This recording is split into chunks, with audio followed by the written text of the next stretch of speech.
homme capable de poser 10 000 € sur la table pour se former à l'étranger n'a généralement aucun mal à dire stop à une femme. Pourquoi?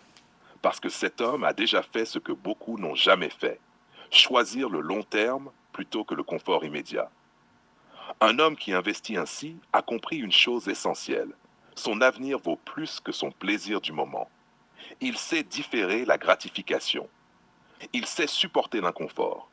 Il sait dire non à ce qui est agréable quand cela menace ce qui est important.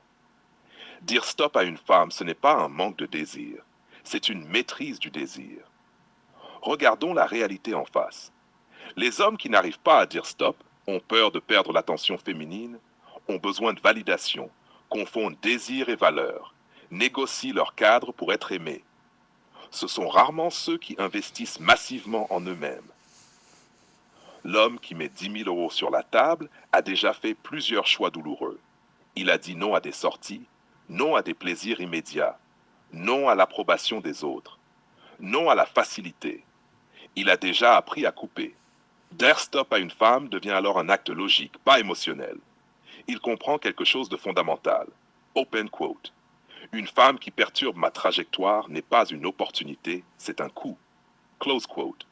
Et un homme qui comprend les coups sait quand retirer sa mise. Attention, dire stop ne signifie pas mépriser. Dire stop signifie respecter son temps, respecter sa mission, respecter sa vision. C'est précisément pour cela que certaines femmes respectent profondément ces hommes et que d'autres les détestent. Parce qu'un homme capable de s'investir à ce niveau ne quémande pas, ne négocie pas son cadre, ne se perd pas pour séduire. Il choisit. Conclusion. Un homme capable d'investir 10 000 € dans sa formation à l'étranger n'a pas du mal à dire stop à une femme. Il a du mal à rester là quand elle n'est pas alignée avec sa trajectoire. Et c'est exactement ce qui fait sa force.